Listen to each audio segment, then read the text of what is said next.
So I think Tim and Richard, we heard a number of different things in and around the language that we use to describe what it is we do and make it more understandable to the finance, the operations, the non-PR measurement person. I heard toolkit.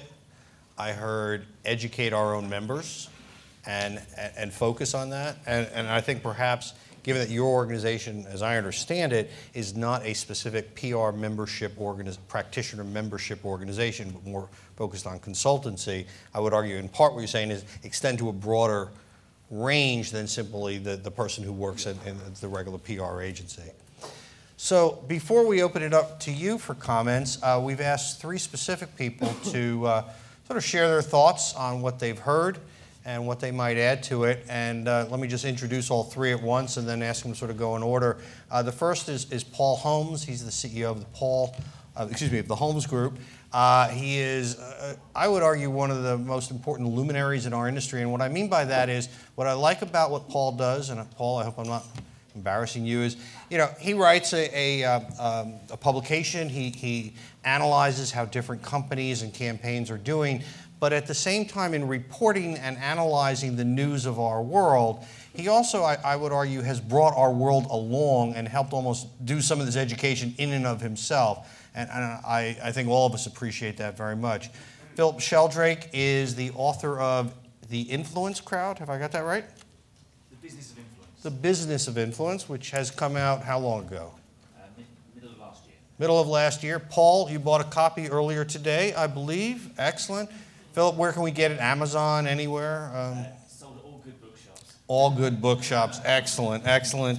And you're here really also to represent the Chartered Institute of Public Relations, I believe. And then the final commentator is Mark Mortel. Mark is a very senior person at Fleischman Hillard here in Dublin. Mark also, I don't know how to exactly explain this, but does an exceptional job at bringing, how many are we, 5 agencies together to comprise almost a virtual agency that supports Andre Manning, who many of you have now seen, I believe, throughout the day and yesterday, and the Philips organization around the world, and is a great convener of people and process, and you've done that in politics, and you also do that, frankly, now in the agency world. So with that, Paul, can we open up to you?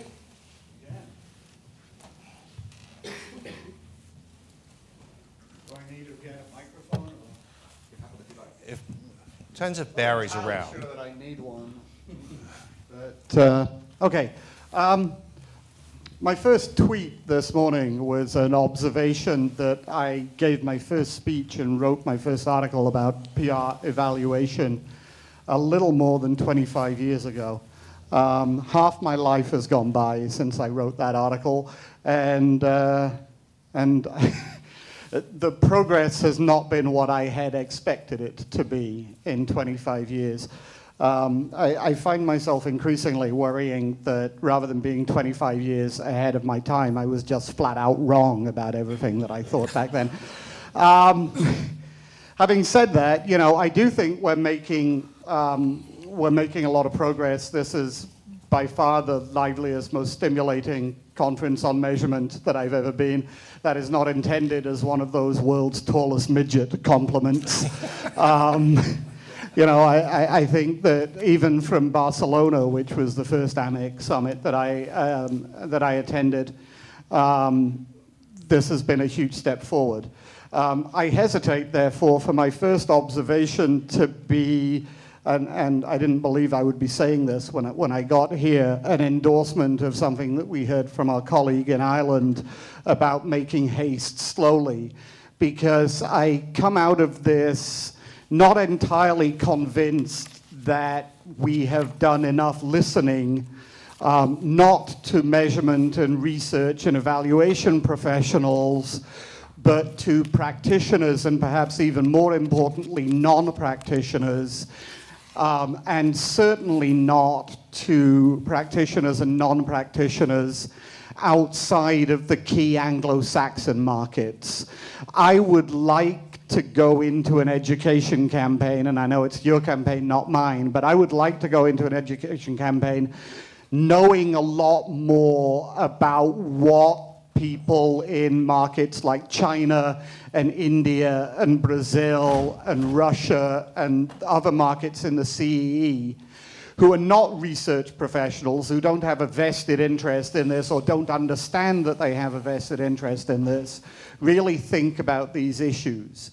And so that is my first observation. It stems partly from a contradiction that nobody at this conference has really helped me to reconcile, which is that there are two things that I hear repeatedly. The first thing that I hear repeatedly is that clients, particularly clients in the C-suite, are demanding business metrics. And the second thing that I hear, and I hear it from PR agency people all the time, is that we would focus on business metrics if it wasn't for the fact that those damn clients keep coming to us and asking for AVE and clippings counts and other things that enable them to compare PR on some sort of imagined like-for-like basis with what they spend on advertising. And nobody has ever succeeded in explaining to me how those two things can be true at the same time, that clients are demanding business results and that they are also telling their agencies that AVEs are the measurement that they would most like to see. But I do hear those things repeatedly. I have another observation, which is that there is a word that I would have expected to hear with far greater frequency at a conference like this one. And I'm not saying that I didn't hear it at all, because there were times when I was a little bit more focused on tweeting than I was on listening. But the word procurement was not uttered with nearly as much regularity as I would have expected. And the reality is that procurement people who are focused on issues of price rather than issues of value, and who have never really been told what value in public relations is and how they can figure out whether they're getting it, ought to be a huge audience for any kind of education campaign. Perhaps, in fact, the most significant audience, because if you can persuade them that you can measure the value of PR and that it's something different from the price of PR, then an awful lot of other people will fall in line behind them. And I, again, go back to my original point that I'm not sure that we know what they think, what they know, what they don't know, and therefore what the real need for education among that audience is. And then I'll just end, because I was given a minute and 40 seconds to do this, and I know that Barry is very focused on these things, and I'm expecting a hook to appear from stage left at any moment, that I do think that there is a challenge involved in having an industry association that represents, as several of the people I've heard today mentioned, a varied number of black boxes to come up with what I think is important, which is a single agreed upon measurement standard for public relations.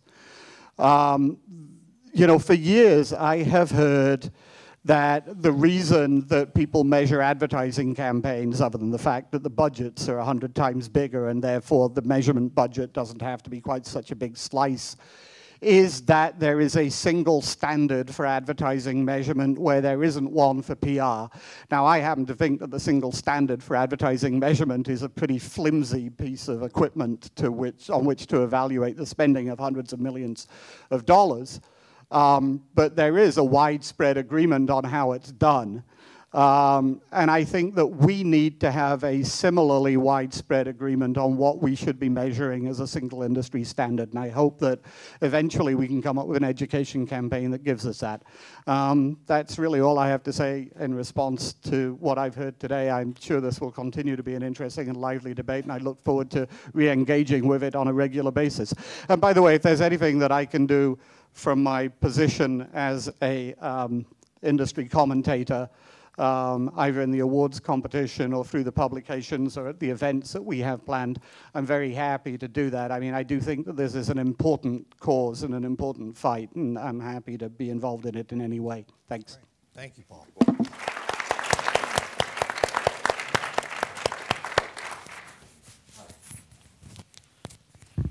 Hello. Hello.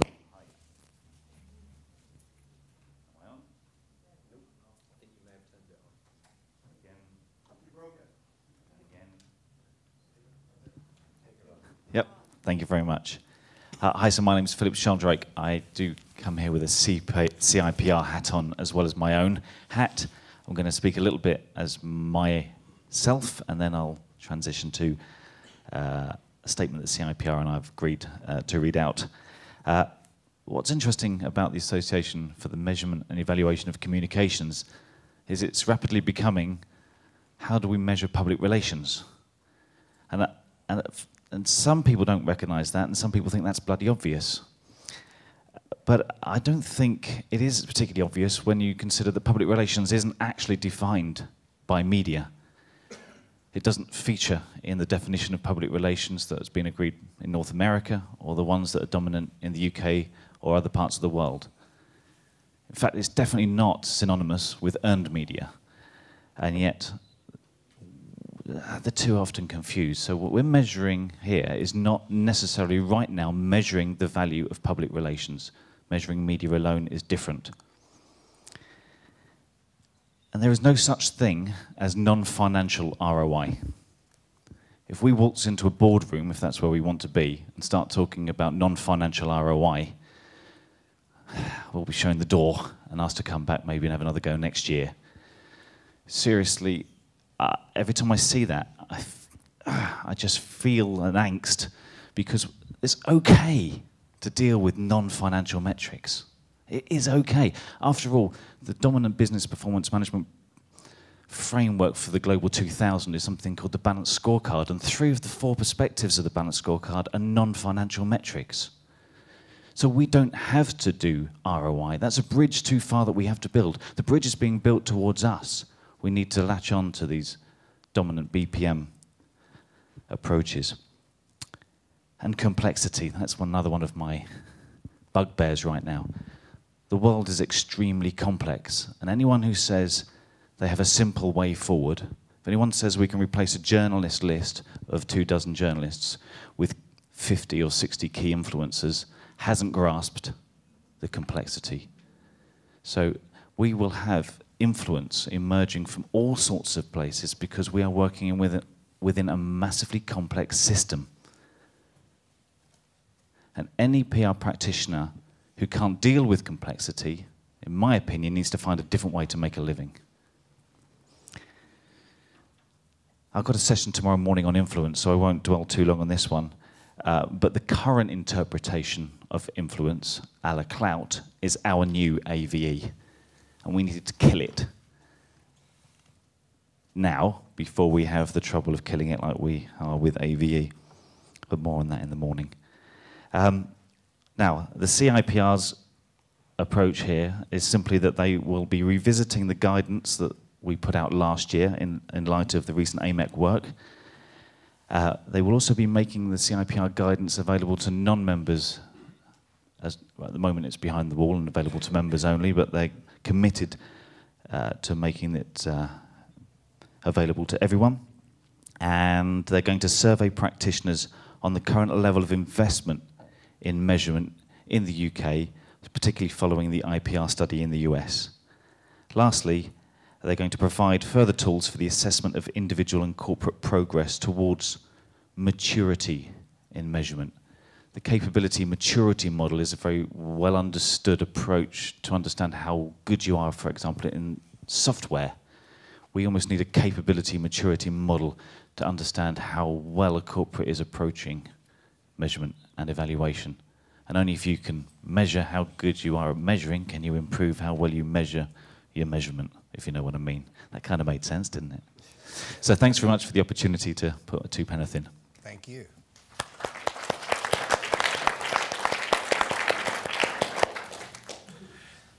Good evening, everybody.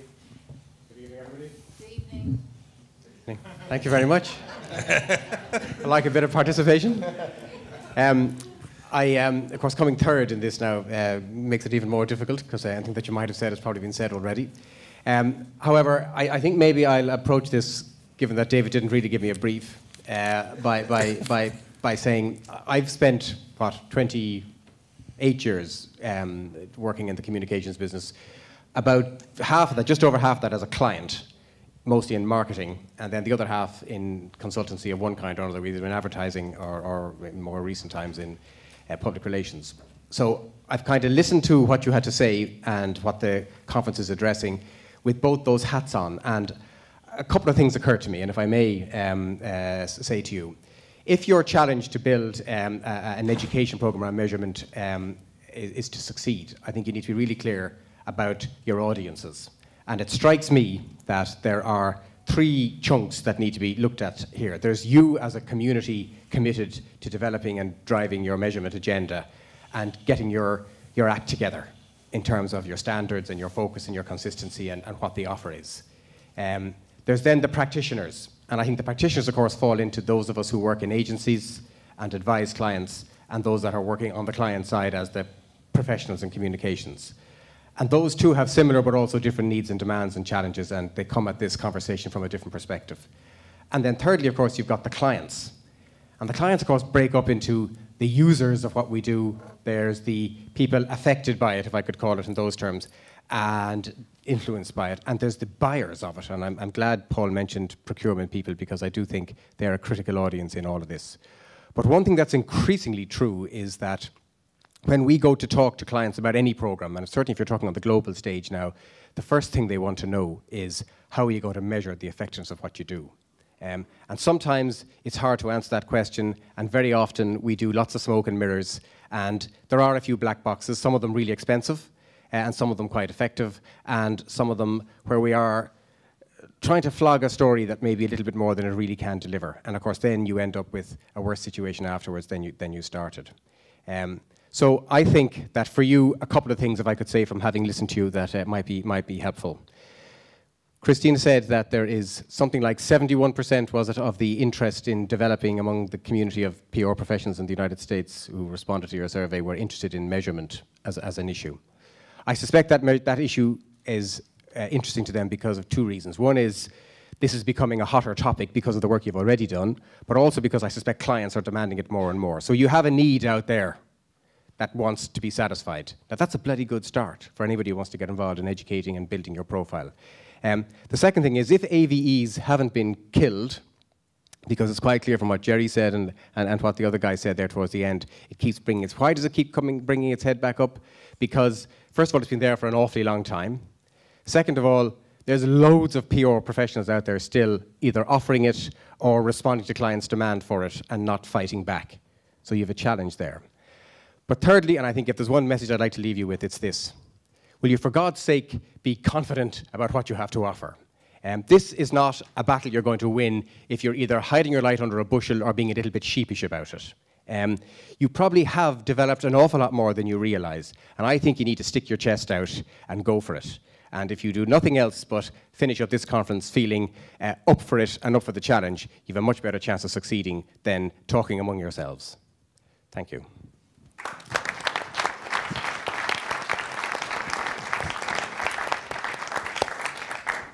Well, thank you to our panel. Thank you to our 3 commentators. What we're going to do, we started about 15 minutes late. I'm going to try to keep us pretty much on time, as in end about 10 minutes late, if that's all right with you, which will give you at least an hour, up to an hour and 20 minutes to get on the bus and head over to the dinner. But over the next few minutes, I'm of the belief that my colleague Ben Levine in the back of the room, along with Mr. Holmes, is drafting sort of a series of bullet points that are going to eventually come up on the screen to allow us to once again vote on things and create priorities. But we therefore need to consume, Paul, Ben, about 15 minutes to get to that point. About, what was that, 5 minutes? I can do it in 5. Okay. I just got a list of 17. Okay, but after you do it, then Bernard has to load it into the voting machine. Okay, so what that means is I'm really hoping there are plenty of people in this room who'd like to make a comment, offer a suggestion, ask our panelists a question, or something to that effect. And if they're not, then I'll have to start just randomly calling on people to feel like college all over again. Richard, thank you. Yeah, I'd agree with the points about... Richard Bagnall from Golconda. I'd agree with the points about education being the most important thing that we face as an industry. and the importance of educating procurement. I can think back over 17 years of too many difficult conversations with procurement people.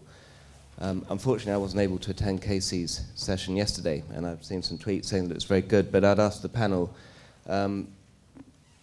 sometimes it feels hard enough educating the PR industry in what good measurement is. How on earth do we educate the procurement representatives of the PR industry? Mike? I'll make a stab at that, and I can only do it by an analogy from an industry that has, I think, kind of cracked it a bit, but it never goes away like AVEs. It continues to rise. The market research industry has the same procurement challenges for major, either major national or regional or global programs. But very often what happens is the procurement is driven by the market research practitioners inside the organization. Now what's different there is that the market research practitioners are treated as the experts. And the reason they're treated as the experts is because they actually know what they're talking about, because they are market research specialists, okay? They're trained, they understand the dynamics, they understand how to create a rigorous program, they understand the business benefits, and they can articulate them. So procurement actually just gets steamrolled, because actually if you're that competent and you're that credible, procurement go, okay, well, you know what you're talking about, so we'll be guided. Price will still play a role, but the judgments that we'll make about two comparable pricings will be down to the quality of the RFP response that you're going to tell us about. That's a big difference. And I think we don't have that opportunity, sadly, yet in the communications industry that we work in, if that helps. Yeah, I'll add a perspective maybe, and this is more kind of wearing the broader public relations or communications agency hat than kind of a more narrow research hat. I mean, I would flip the question back on them, because they've got an RFP, and if it's procurement, it's probably a group that has an RFP for a decent amount of money. So they've already placed a value on what they're going to invest in, or they've decided to invest. So there's a presumption there about what the value is to the organization. So I'd flip it back on them and say, okay, well, why are you investing this money in this program? What do you expect to get out of it, and what's the value of that? And then, to me, that starts to change the discussion, because there's still a pricing element. Procurement's always going to be biased to kind of the pricing element, but it can start the discussion about the value of public relations in there. The other example that I usually give in thinking of CEOs, and I think, with what Chris and team said earlier, CEOs know the value of public relations because they're on the front lines for the reputation of the company. We make the mistake in trying to kind of go up from the bottom and trying to package something instead of starting, well, why does the CEO go into the VP of Corpcom's office when there's a bad story in the Wall Street Journal or The Economist? Because they know that that's going to have an impact on some sort of audience that is valuable to the CEO. So I think we need to start from the vantage point of where those audiences are and then work backwards in terms of what the metrics are. Sir.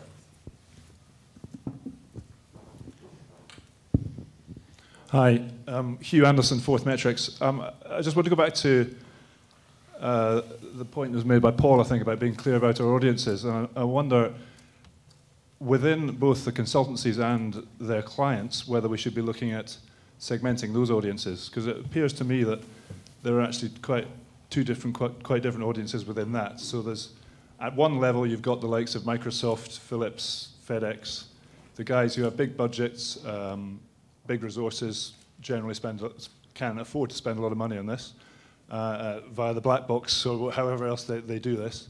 And at the other end of the scale, you've got a heck of a lot of much smaller players, independents, small companies who are probably, actually, the majority of them are suffering from the austerity and who are being really squeezed hard anyway, and therefore that audience will have different demands from the bigger audience. And that also plays on to the points about it needing to be simple, consumable, inexpensive. I'd be interested in the panel's views on that. Yeah, I'd agree in terms of the smaller consultancies and the smaller clients. Anecdotally, we think about 50 to 60% of all PR campaigns aren't evaluated at all. So you clearly have very different audiences depending on where you are in the world. Sorry, customers. So depending on your business model, whether you're pure client interaction, or whether you're public sector or commercial or mixture, or your consultancies, then that's going to influence your offering. But I think there's a big opportunity for somebody to provide a non-pure media evaluation process, which is pay-as-you-go initially, and is simple for people to understand. And that's going to give you an access to this whole raft of PR campaigns that never get close to an evaluation at all. So I'd agree completely. And also, the other thing to add to that is, depending on the size of the organisation, as we heard this morning, there's some very sophisticated PR people out there doing very clever work with their insight teams and their strategy teams within large corporates. You don't get that in the smaller clients. So you really have got a double whammy there to get through, cost and expertise. I'd agree with Richard. I think it would be very dangerous to segment to separate the client from the PR consultants. I think it's essential that both AMEC as an organisation and its members bring the PR consultants along with them at every stage. And I go back to what I said in my presentation, that to create an expectation among the client community that there is this silver bullet, this silver measurement bullet, would be very, very dangerous. And going back to the other point about procurement, I know loads and loads of school leavers who want to be PR consultants. I've yet to meet one who wants to be a procurement official. And I'm a former chief executive of the Institute of Purchasing, and I have some idea how these guys talk. Unless it can be expressed on an Excel spreadsheet, they're really terrified of it. So, and this is the challenge for certainly the public relations community. Get it on the Excel spreadsheet. Else? Yeah, Anne? I'd like to ask...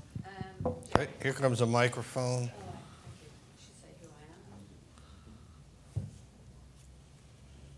I'm Curtis from Media Trade / Media Measurement. I would like to ask a question to Jerry, because you said that, and what we've been battling with for several years is people saying, when they look at media measurement and evaluation, that the PR practitioner will say they can't afford it.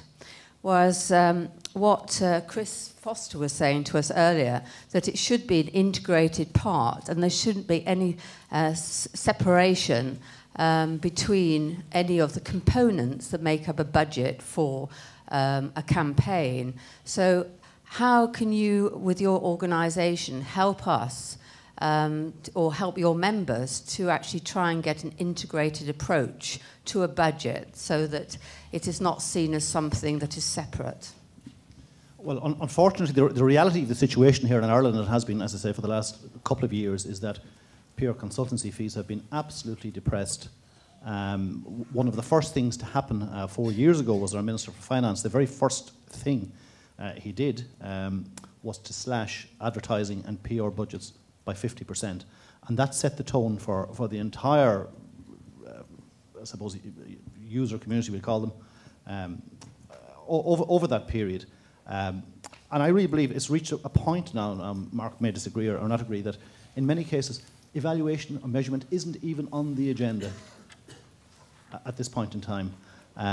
So putting my PRCA hat on, it's a question of trying to get fees back up to a realistic level, or to encourage clients to spend realistic fees on PR and to build in a cost of measurement. But at this point in time, and having spoken to many MDs, it's not even on the agenda at this point in time.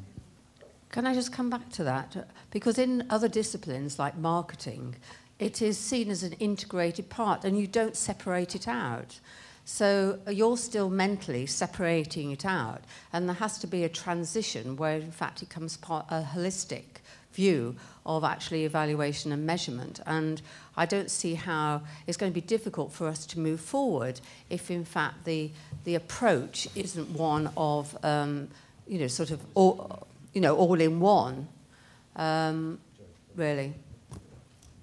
I think there's also another way of looking at it is, and this is based on my personal experience, is that you discuss a couple of things. First of all, a lot of the campaigns don't have objectives that are measurable.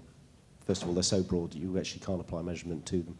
Two, the agencies should be asking, the consultancies should be asking about how the campaign's going to be successful before they put the programme together at the pitch stage or the brief stage. And that's a good question. And often if you ask that question, people don't know what will have happened for the campaign to be successful. And lastly, and these are not excuses, but these are just practical things you have to deal with. The last one is a lot of clients aren't keen to have a valuation put into there. They just aren't. So I think we're not, you can teach people how to write budgets in a more attractive way. You can teach them to negotiate. You can ask them to bring in those questions at the beginning. But sometimes you get to a dead end and everybody's looking at their shoes going, actually, we don't want to evaluate it.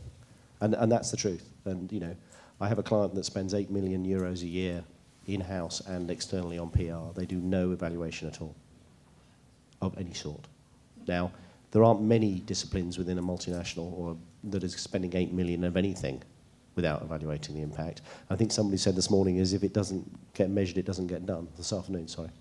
And that's a good point. But I think there are some very practical challenges for the consultancies to negotiate the evaluation budget. Perhaps we should change the name. Yeah, of course, Sparrow, Eric. Other comments? Oh, you never comment on anything. No, I'm glad you finally decided to say something here. I'm sorry, David. Thank you for that. I just couldn't resist and before this you go, Bernard, how are we doing in the back room there? I'll be 2 seconds. 2 minutes. Mark, go ahead, just take the whole 2 minutes. No, I'll be 2 seconds. I just cannot understand why, and I apologise to my industry colleagues in here, but why are you still offering AVEs? We just refuse to do it. So why? Why are you doing it? I just don't get it, guys. You cannot have this sort of conference and this sort of discussion and say, we're not listened to in the boardroom and then offer AVEs. Just stop. So was that a question? Mark, what was that? Yeah, I'd like to hear the answer. Sorry, guys, but it's just, we're going around in circles. Yes. Paul? Okay. I feel like I can give this answer because nobody in the room particularly wants to stand up and defend AVEs or indeed admit that they're still providing them to clients on request, but we all know it happens.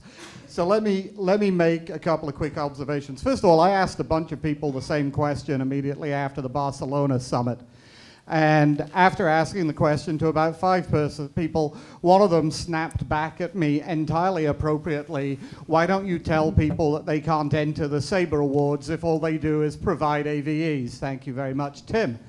And that shut me up pretty quickly because, frankly, like everybody else in this room, I'm running a business, and the purpose of me running a business is not to ennoble the PR profession.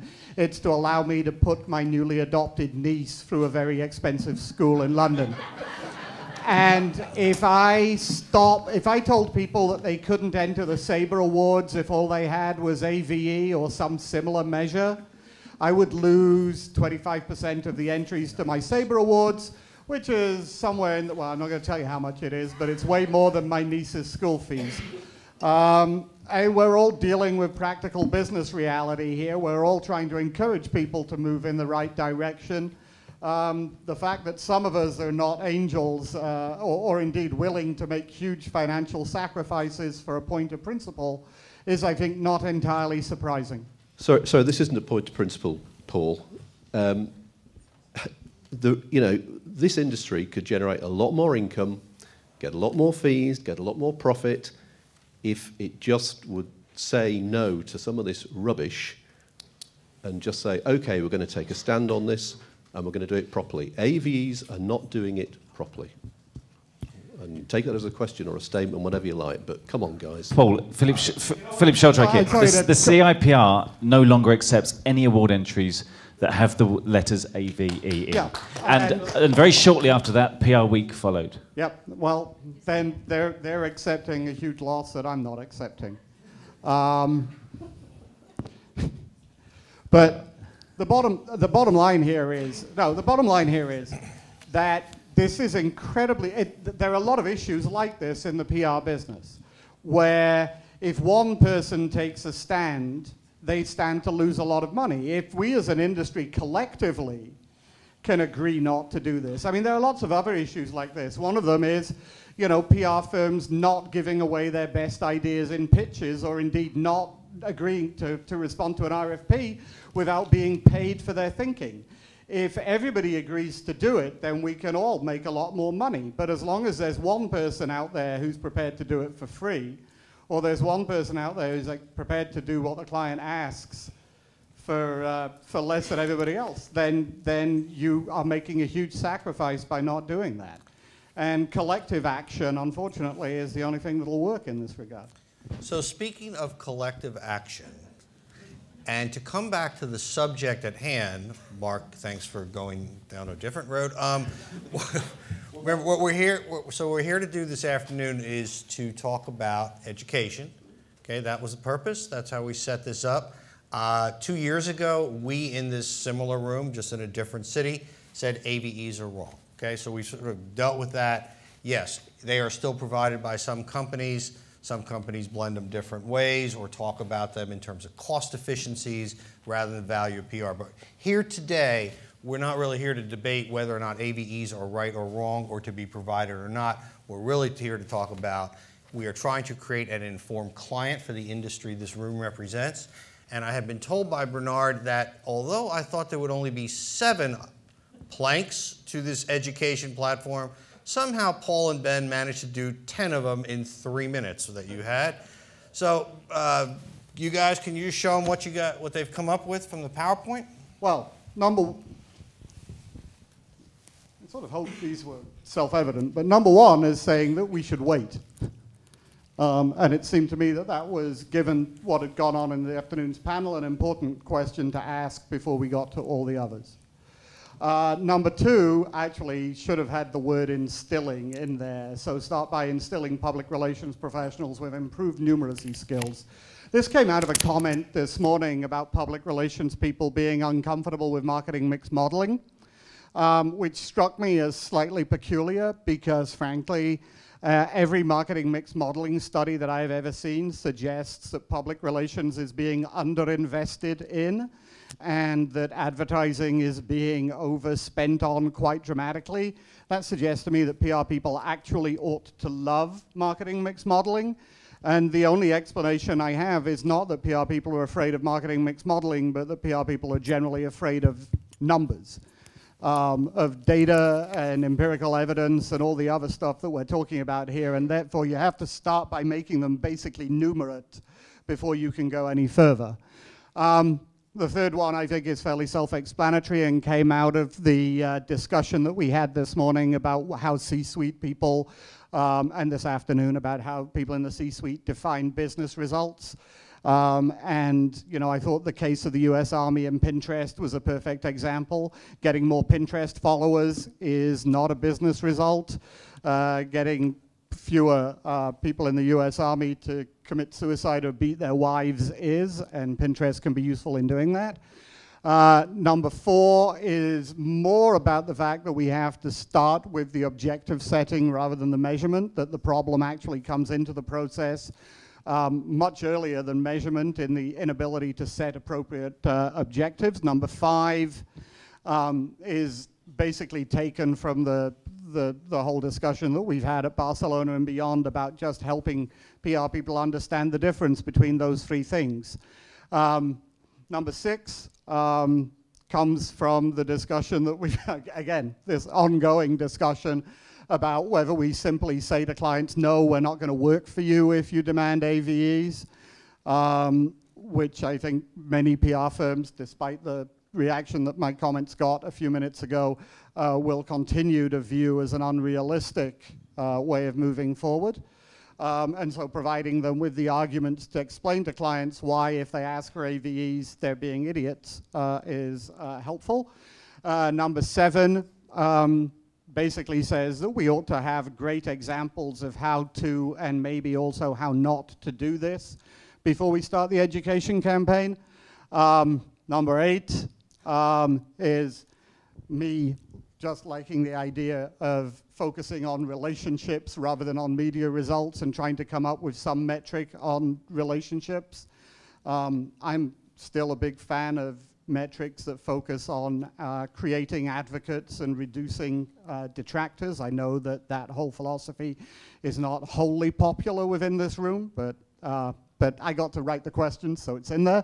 Number 9 is about whether this campaign should actually say to people you should be spending 5, 10, 15, 20, 25% of your budget on research and giving people a formal budgetary target in that way. And number 10 is about whether there should be a single industry standard, some sort of template that can be applied universally or almost universally, so that we have a single sort of template for that kind of stuff.